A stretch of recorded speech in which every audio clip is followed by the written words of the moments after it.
Aviation is the world's most exciting industry. Airlines face many challenges, but we also have a proven ability to change fast. In just 4 years, airlines made 100% electronic ticketing a reality. If government and industry work together with a common vision for a safe, secure, efficient, and liberalized industry that is environmentally responsible, the future is very bright.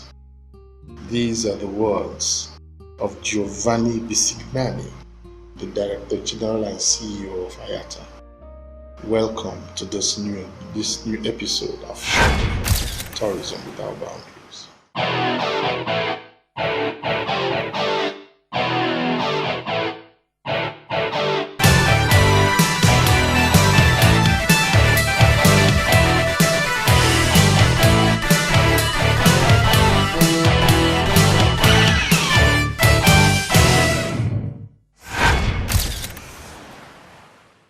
Aviation, as we all know, is a very dynamic industry that is very international or global in character.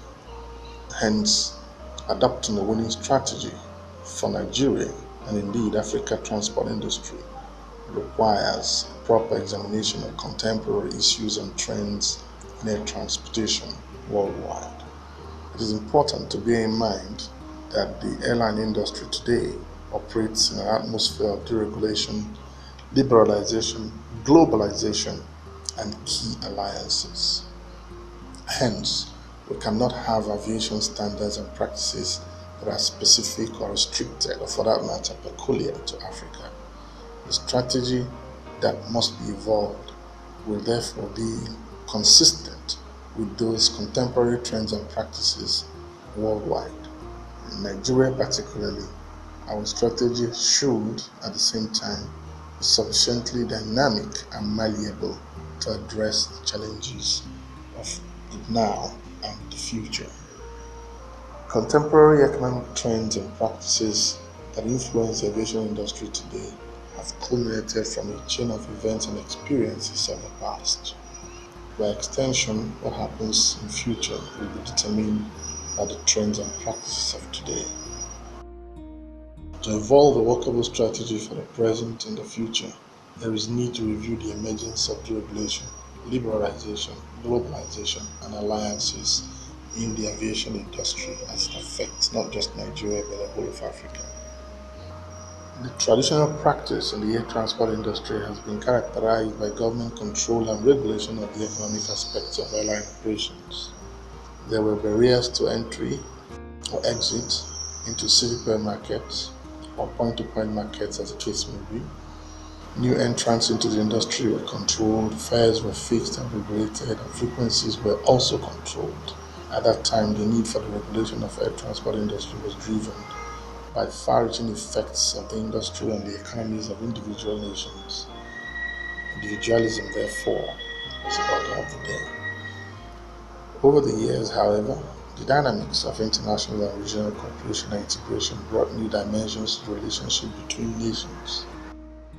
There was growing desire to relax state control of the industry in order to stimulate private sector participation, competition, and qualitative services.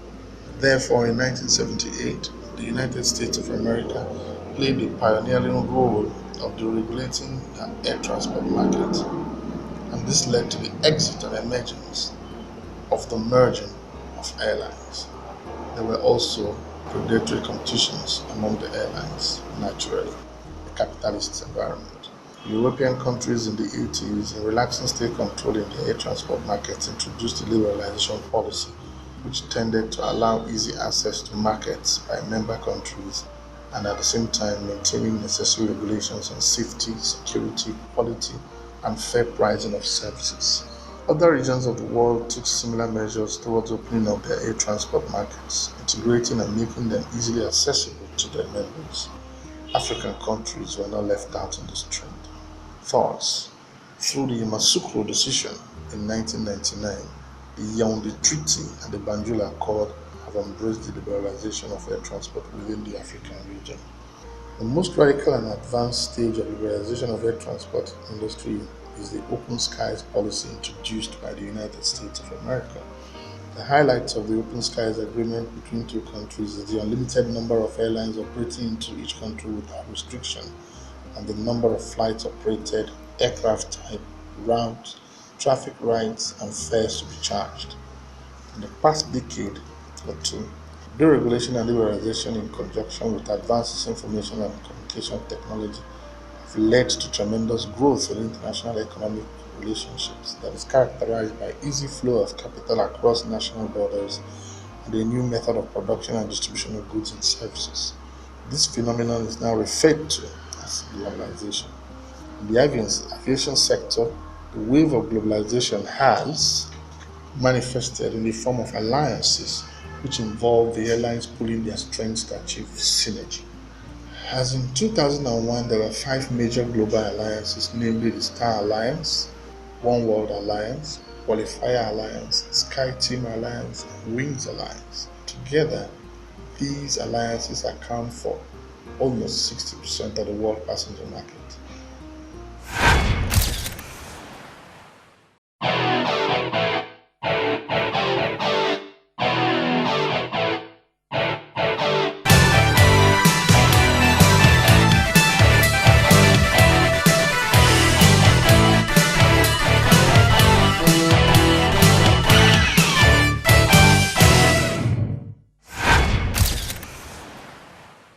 The following factors may not necessarily be exhaustive, but they are part of the problems working against efficient proceeding and development of aviation in Nigeria.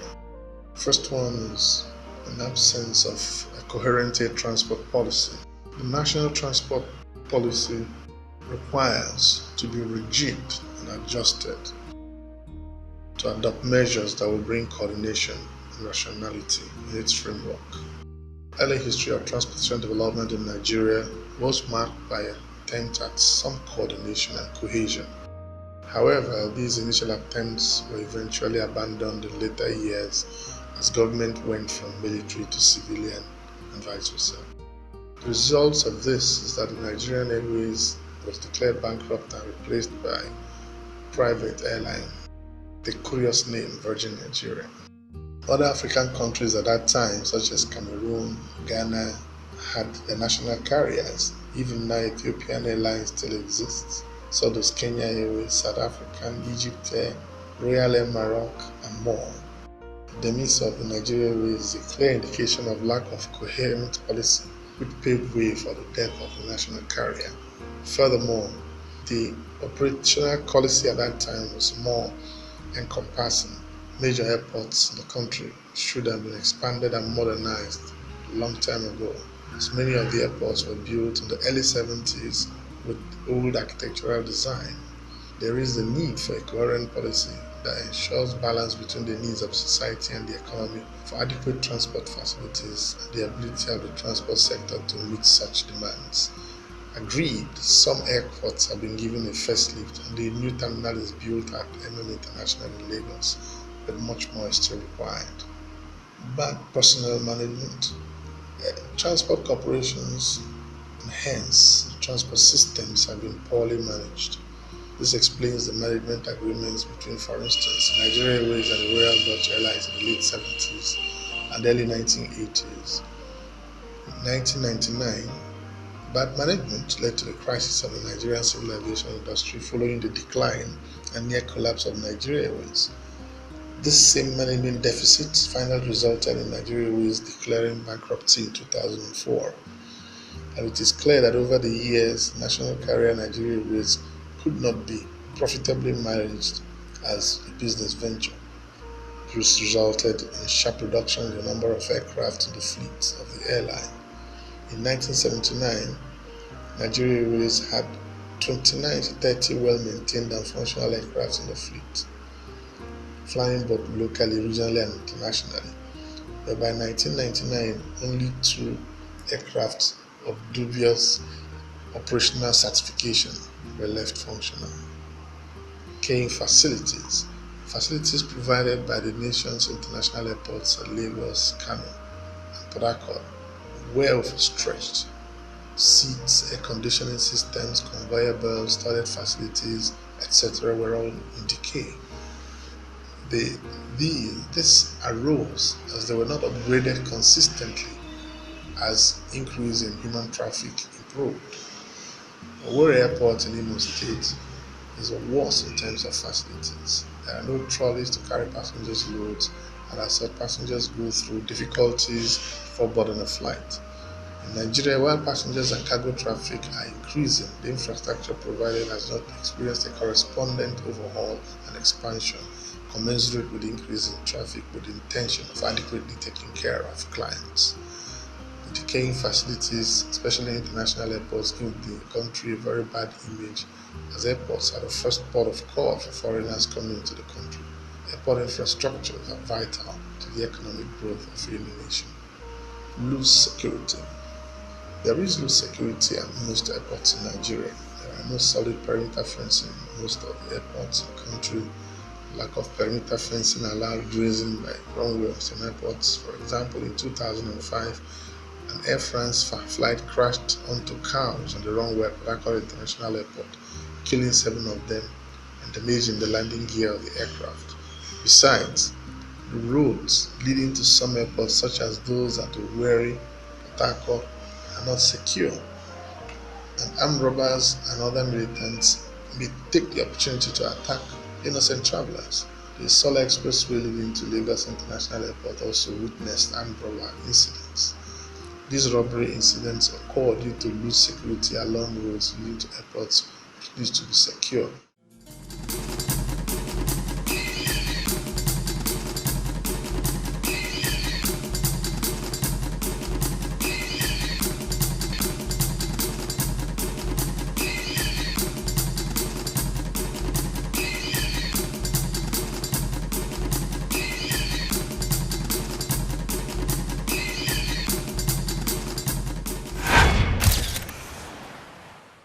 We cannot discuss the problems of aviation in Nigeria without making an attempt to proffer some solutions.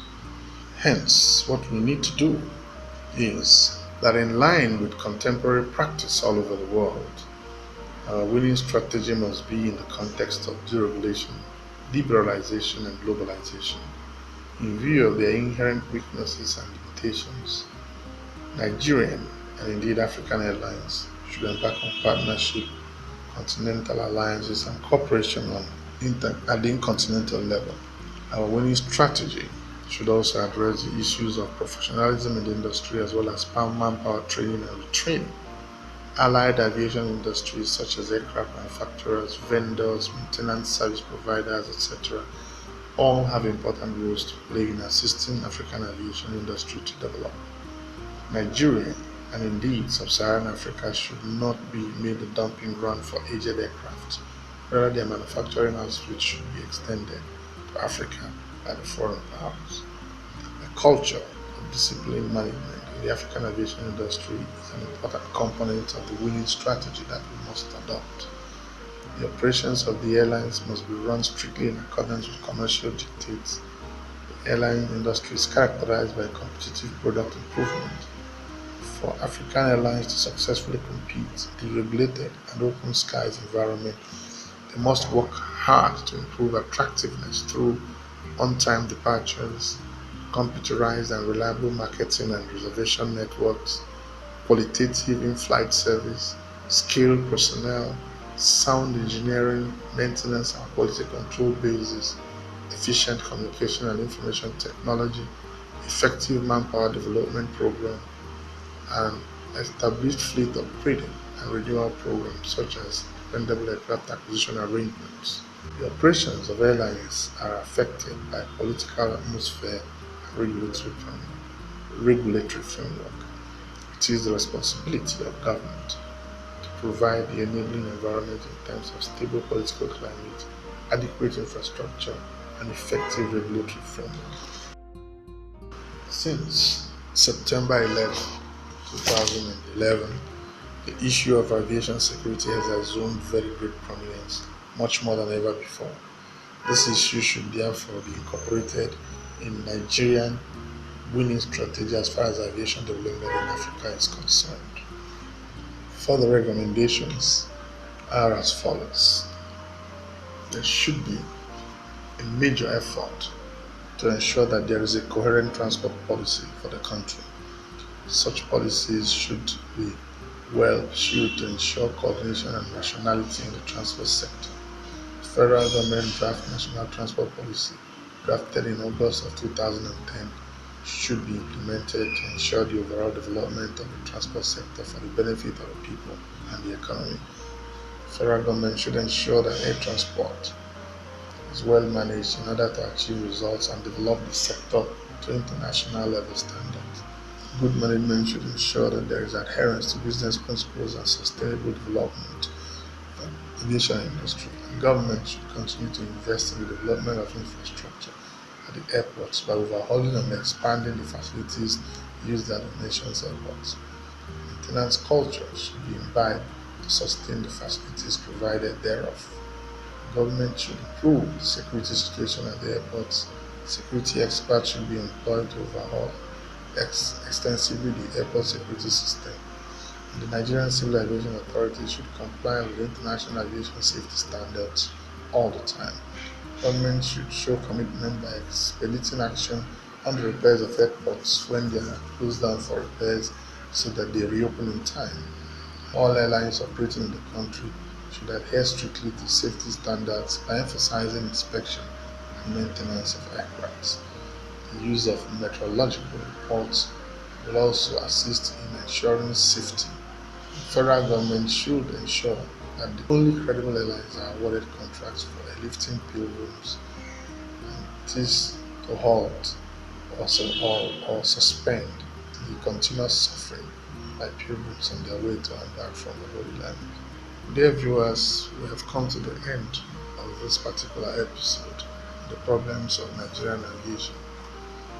Stay tuned next week as we bring you yet another edition of Chante Afrique, Tourism Without Boundaries.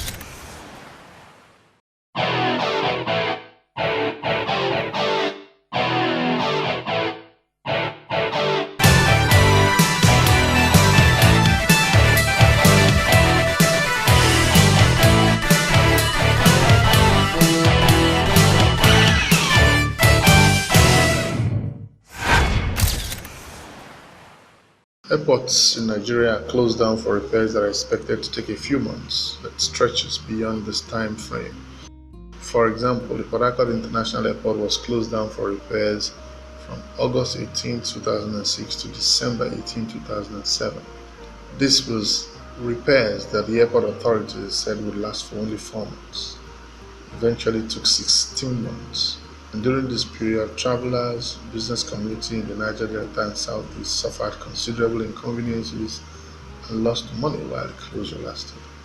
The closure was a huge financial loss to Federal Airport Authority of Nigeria (FAN), estimated at more than 500 million, just landing fees, parking fees, and sundry levies.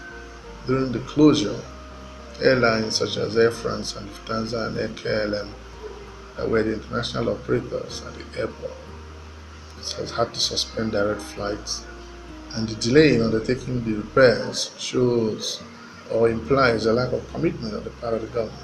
On the 9th of January 2012, due to the nationwide strike called by the Nigerian Labour Congress, all airports in the country were shut down and scheduled flights on that day, and some days later were cancelled and thousands of travelers became stranded. This kind of incident should not be happening in a big country like Nigeria. Intermittent air crashes. There are intermittent air crashes in Nigerian airspace, which indeed damages the safety record of airlines in the country. This also makes passengers to be even more afraid of traveling by air, as air crashes are decidedly fatal. For example, in October 2005, 117 people were killed when Bellevue Airlines Boeing 737 bound for Abuja came down shortly after taking off from Lagos.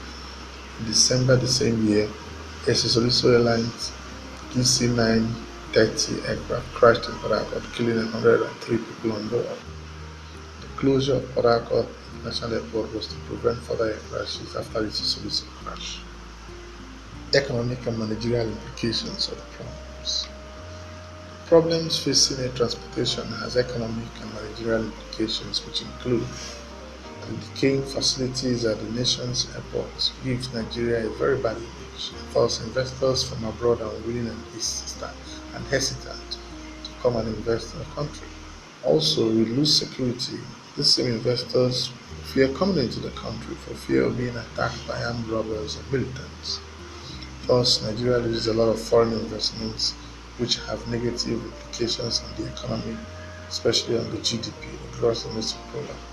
Dwindling confidence of passengers on domestic airlines leads to limited business travel by air, and thus a lot of time is wasted when other means of transportation are used, and the businesses' time is always money.